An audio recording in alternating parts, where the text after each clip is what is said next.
El presidente Piñera anoche, como es tradición en general en esta época del año, le presenta al país, antes de que ingrese al Parlamento, donde se discute durante todo este mes, el presupuesto nacional del 2021. Son países donde, tema aparte, esto ocurre hace mucho tiempo, estas tradiciones de orden, de que en octubre empieza a tramitarse un presupuesto nacional, que se prepara durante todo lo anterior, desde aquí hacia atrás, para ver qué se va a gastar el próximo año, es poder ordenar, poder tener las cuentas claras, poder poner los énfasis, y luego entra a la discusión ya, entran en lo fino los parlamentarios y en los especialistas, a determinar dónde poner, dónde sacar, y se van negociando ciertas partidas. Pero las cifras son bien impresionantes, esto es lo que gasta un país. 73.000 millones de dólares es lo que presupuesta nuestro país. Todos nosotros nos vamos a gastar. ¿En qué?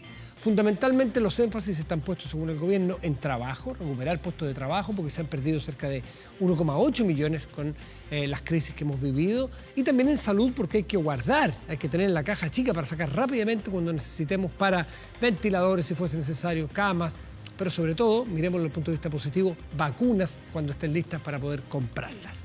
Vamos a tratar de analizar qué significa esto, cuáles son los alcances, con un especialista, con Macarena García, que es economista senior de Libertad y Desarrollo. Macarena, muchísimas gracias por recibirnos. Muy buenas noches. Muy buenas noches, muchas gracias por la invitación. Macarena, cuando uno mira estos presupuestos, tienen muchas cifras por muchos lados. Uno lo puede mirar por cómo está el déficit estructural respecto a nuestro producto, uno puede mirar los énfasis, uno puede mirar la cantidad de plata, uno puede mirar, en fin, un montón de cosas. Los programas que se van a revisar, que es una de las grandes novedades, 700 programas sociales que se van a revisar. Pero tú como especialista, cuando te sentaste con el proyecto, a mirar el proyecto, ¿a dónde te vas primero a mirar? ¿Dónde para un especialista crees que aprieta el zapato o lo que hay que mirar en un presupuesto técnicamente? A ver, es que este presupuesto tiene algunos elementos que son distintos a los presupuestos anteriores, entonces había que mirarlo desde una perspectiva distinta. Ya. En particular, se sabía, o sea, tenía alguna idea del nivel de gasto que iba a tener, dado que ese fue el acuerdo que se logró el 14 de junio pasado, ¿cierto? Que en el fondo el nivel de gasto del 2021 iba a ser muy similar al del 2020. Con la idea o la intención de que a partir del 2022 en adelante se empiece a retirar este gasto. Entonces, había interés por saber si efectivamente se iba a mantener esta especie de impulso fiscal. Otro elemento que también era importante en este presupuesto es que se había anunciado, ¿cierto?, desde ya principios de este año, que se iba a hacer en base a presupuesto base cero, que en el fondo es tratar de hacer más eficiente el gasto. Entonces, iba a haber revisión de programa, monitoreo, y eso fue la información que se entregó hace poco, ¿cierto? Claro. En septiembre, que efectivamente aparecieron programas mal evaluados, y eso entró, hay algo de eso por lo menos dentro del presupuesto, no están los detalles, por lo tanto no se sabe bien cuáles son los programas que se van a cortar o se van a mejorar. Esa parte falta información. Por supuesto, pero yo te diría que todo el resto, el balance estructural, el nivel de deuda y hasta el nivel de ingreso son un poco residuales porque estaban estos otros dos temas dando vuelta. O sea, el nivel de gasto tenía que venir porque es lo que se comprometió en junio. Y una mejora del gasto, que era lo que todos esperábamos. El nivel de gasto aumenta en un 9,5%, ¿no es así? Respecto al año anterior. Sí. Que para darnos un orden de magnitud, los que no somos especialistas ni estamos tan familiarizados, hacia atrás, ¿desde cuándo o cuánto teníamos los últimos años en promedio de aumento del gasto de un año a otro? Para comparar, para tener la dimensión. ¿De qué orden? ¿Del 2, del 3, del 5? Lo que pasa es que este es un aumento importante, probablemente el otro aumento grande que hubo también fue en el año 2008-2009. Estamos frente al mismo escenario, o sea, son presupuestos contracíclicos. Claro, pero el problema fue que ahí tiene una diferencia con respecto a ese periodo, y es que en ese periodo efectivamente en solo 2 años el gasto público aumentó mucho, 6 puntos del PIB de hecho. Y se suponía que iba a ser también un aumento transitorio. Lamentablemente, por distintos motivos, este aumento se quedó arriba. Se deshizo muy poco de este aumento. Entonces quedó el gasto en un nivel muy elevado. Entonces ahora partimos este proceso desde ya un nivel elevado de gasto. Claro. Entonces el esfuerzo es mucho mayor todavía, porque hacemos este aumento de X%, ¿cierto? Que el gasto público lo estamos llevando a cerca del 27% del producto. Y con la idea de que después se empieza a deshacer para volver un poco hacia atrás. Claro, porque si no los ingresos no alcanzan a cubrir este gasto, es cada vez más difícil cubrir este gasto con ingresos. Nos vamos volviendo en un país deficitario crónico y eso sabemos que tiene muchos costos en el largo plazo para el país. Conocemos casos muy cercanos de países que gastan más de lo que ingresan, entonces, claro, empieza a hacerle más caro el crédito, empieza a hacerle más complicada la inversión, en fin, todo. Pero ese 2008-2009 que tú mencionas como una referencia similar es la crisis subprime 2008-2009, sí. Una tremenda crisis que nos pegó, menos que esta, pero una tremenda crisis, la última gran crisis probablemente, y nos quedamos bastante altos. Somos un país deficitario, ¿no es cierto? Estamos gastando más de lo que ingresamos hace ¿cuánto tiempo? Bueno, a ver, en Chile la regla fiscal, o sea, la política fiscal tiene una regla, ¿ya? Que le ponía orden al gasto el porque iba a depender de unos ciertos estructural. ingresos. Claro, la regla de balance estructural. Eso se cumplió más o menos bien entre el 2001, que partió esta regla, y el 2007. Presidente Lagos y luego presidente Bachelet. Claro. 2008 vino la crisis subprime, ¿cierto? Y ahí se empieza a romper esta regla. Y ahí es donde motivo justificado puede ser porque vino la crisis, después un poco más adelante vino el terremoto, distintos motivos. Resulta que de ahí en adelante el gasto quedó prácticamente en forma permanente por arriba del ingreso. Entonces, desde ese año, del 2008 en adelante, que la deuda, que Chile tenía una deuda muy bajita, era menos del 4% del PIB, sí. Subió tan aceleradamente la deuda que hoy día tenemos una deuda del gobierno que llega en torno al 33%, 34%. Y del país completo 40%, ¿no? Por ahí, la deuda... ¿Estamos en deuda del 40%? No, del país no tengo claridad porque habría que sumarle la deuda del sector privado, claro, que ese dato no lo tengo. Ya, pero 33%. Claro, es que esa es la que hoy día se está pensando en que va a llegar, ¿cierto?, a 36 el próximo año con este presupuesto que estamos hablando, y va a llegar a 45 en el 2024. O sea, así de acelerado el crecimiento, y eso es porque los gastos van por arriba de los ingresos. Ahora, hay países que tienen... Italia, creo que leí el otro día, que tiene creo que el 150% de deuda sobre su producto. ¿Qué le pasa a un país cuando crónicamente gasta más de lo que ingresa? Crónicamente, no me refiero cíclico, que en crisis es normal, para después, lo famoso que decía Nicolás Iseguirre, ministro del presidente Lagos, vacas gordas, ahorramos, vacas flacas, gastamos, contracíclico. ¿Qué le pasa a los países que se acostumbran a estos esteroides anabolizantes? Bueno, lo que pasa es que, claro, es cierto que uno ve países desarrollados con niveles elevados de deuda, pero ahí hay un tema, y es que ellos probablemente ya están estabilizados en esos niveles de deuda. Ya.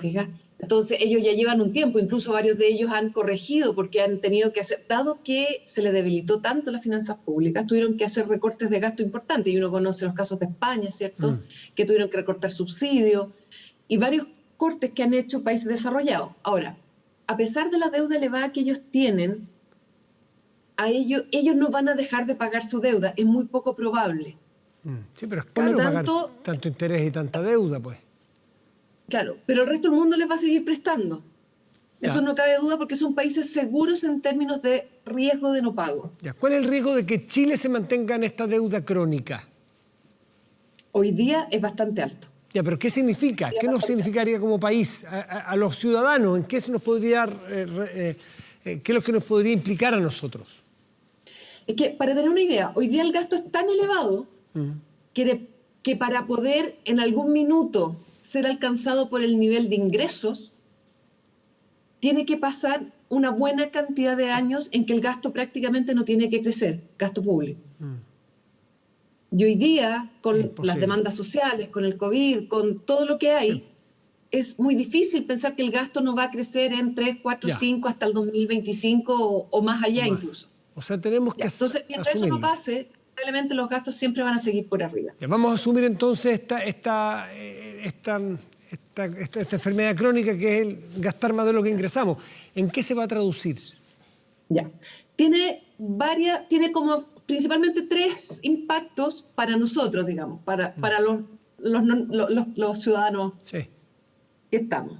Primero, que las clasificadoras de riesgo, ya incluso lo están anunciando, ¿cierto? Nos van a empezar a bajar la clasificación de riesgo de la deuda. O sea, van a empezar a creernos, a aumentar la probabilidad de no pago del gobierno. Entonces, ¿En qué se traduce eso? Nos prestan más caro. Claro, tanto al gobierno como al sector privado. Entonces, cuando uno quiere ir a comprarse un crédito hipotecario para comprarse una vivienda, un crédito para el auto, un crédito en una tienda comercial, todo eso va a empezar a subir los intereses, el costo del crédito. ¿Ya? Se traduce directamente a nuestro método de financiamiento como personas naturales, a las empresas también y al Estado también. Además, llegado a cierto punto, eso es solamente aumento de costo, porque nos van creyendo menos responsables. Pero llegado a cierto punto, si la deuda chilena es clasificada como, o sea, la deuda del gobierno chileno pierde la clasificación de inversión, ¿ya? Además va a pasar que otros inversionistas de otros países, o incluso los nuestros inversionistas institucionales, no van a poder comprar deuda pública. Porque tienen restricciones. Por ejemplo, los inversionistas institucionales no pueden comprar deuda que está catalogada como deuda basura. O que no tiene rango de inversión. Por el riesgo que tiene. Por el riesgo que tiene. Entonces la deuda pública chilena, que en ese momento va a ser bastante más elevada, va a costar ubicarla en el mercado internacional, que es lo que le pasa a Argentina. Cuando pasó una cierta clasificación, perdió el grado de inversión, muy pocos países le querían, o muy pocas instituciones le querían comprar su deuda. Entonces le cuesta más y por lo tanto tiene que ofrecer más intereses aún para que alguien le quiera comprar su deuda. Una espiral de precio al final, ¿no es cierto? Una espiral de precio que no pagamos todos. Pero lo más triste, que uno puede decir, a lo mejor no me afecta, es que hoy día, por ejemplo, el próximo año en intereses, vamos a pagar en torno a 3.500, 3.200 millones de dólares en solamente intereses de la deuda pública. Eso, en el año 2008 pagábamos 800 millones de deuda pública. Hoy día vamos en 3.200. Ese diferencial es casi el valor de la línea 7 del metro. O sea, cada año, de aquí en adelante, vas a pagar en diferencial una línea de metro solo en intereses. Esos 2.500 adicionales, entre estos 800 y 3.200 más o menos, es casi todo el presupuesto de la educación parvularia. Todo eso se te empieza a ir en intereses. Entonces empiezas a desviar recursos públicos, importantes recursos públicos, en pagar intereses que van hacia afuera y no a programas sociales. Y eso yo creo que es el mayor costo de tener una deuda tan elevada. Ya, como las demandas sociales son ciertas y justificadas, no y justificadas, porque hay demandas sociales importantes que se nos han ido quedando atrás, pese al desarrollo, lo que hay que ver es, para no tener esta enfermedad crónica, ver cómo. Y el ministro Briones ha dado pistas de este presupuesto con base cero, ha dado pistas de la eficiencia y de hecho nos mandó a cada uno de los contribuyentes chilenos como una suerte de videíto, ¿no es cierto?, en qué se está gastando la plata Chile, el administrador de la billetera. Y revisión, hace pocos días lo dijo, revisión de los programas, en torno a 700 programas sociales que algunos de ellos están montados unos sobre otros, no se miden con exactitud cuán eficientes son. Ahí hay un espacio interesante por donde poder ahorrar y que paguemos menos intereses para que tengamos menos mochilas, ¿no? O sea, claramente cuando uno quiere mirar hacia adelante, ¿de dónde saca recursos adicionales? Porque va a haber que sacarlo. Sí. Porque como tú bien dices, Matías, es difícil hoy día. Hay demandas válidas que en algún minuto hay que satisfacer. Tenemos el tema de las pensiones, tenemos el tema de la salud. Entonces, obviamente, hay que pensar en cómo sacar recursos. Pero ahí me gustaría dejar una cosa clara, porque obviamente que se discute una reforma tributaria, una o varias, ¿cierto? Claro. Pero el problema es que cuando uno mira los ingresos del fisco, del gobierno, desde el año 90 hasta hoy día, han habido, entre grandes y chicas, pero han habido en torno a 7 reformas tributarias. Algunas más chicas, otras más grandes. Y resulta que tú ves, todas con motivo recaudatorio, solamente para recaudar.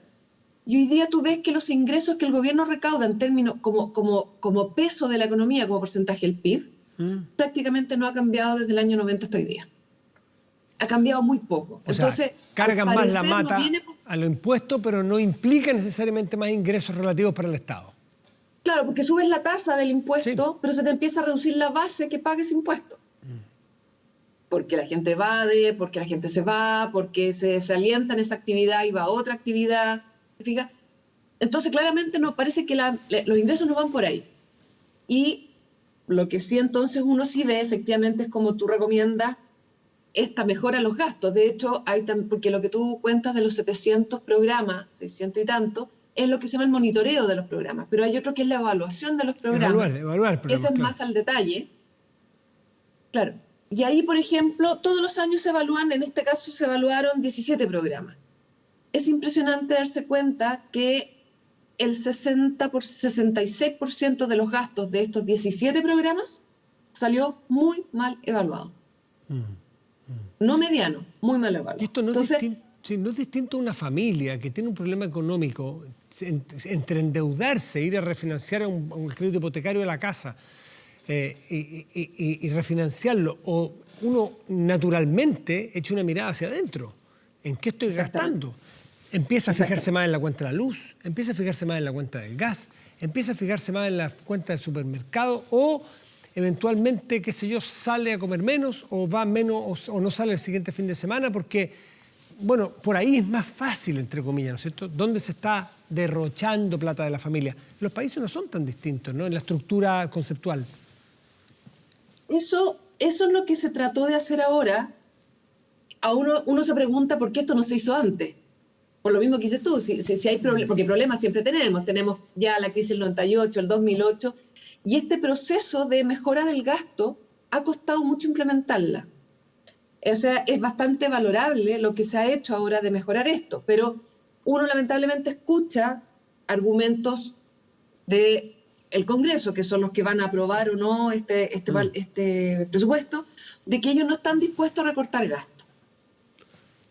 Entonces, ahí hay un poco de preocupación de qué va a pasar ahí, porque obviamente en este monitoreo que tú mencionas, Matías, de los 600, 700 programas, se encontraron programas duplicados. Entonces, ¿cuál es el sentido de tener dos programas duplicados en distintos servicios? Tiene costos políticos altos entrar a cortar ahí. Cuesta.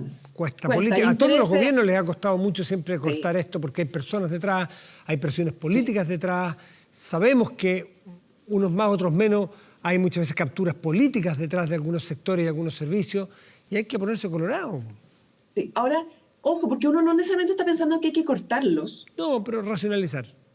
O mejorarlo, porque a lo mejor si está dando un mal resultado, está perdiendo la plata, pero no para cortarla, sino para mejorar el programa.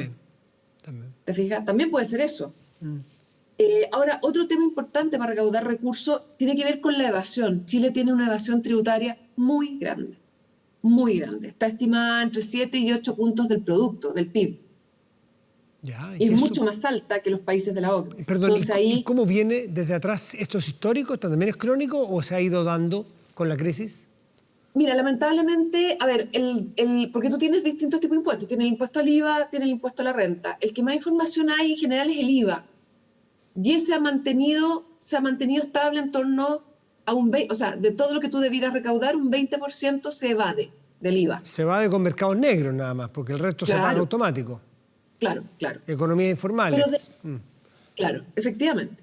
Pero el problema es que el impuesto a la renta no hay una estimación, una serie de estimación estable en el tiempo que te permita identificar cuánto es lo que se evade. Hay como datos saltados, cuesta un poco encontrar los datos.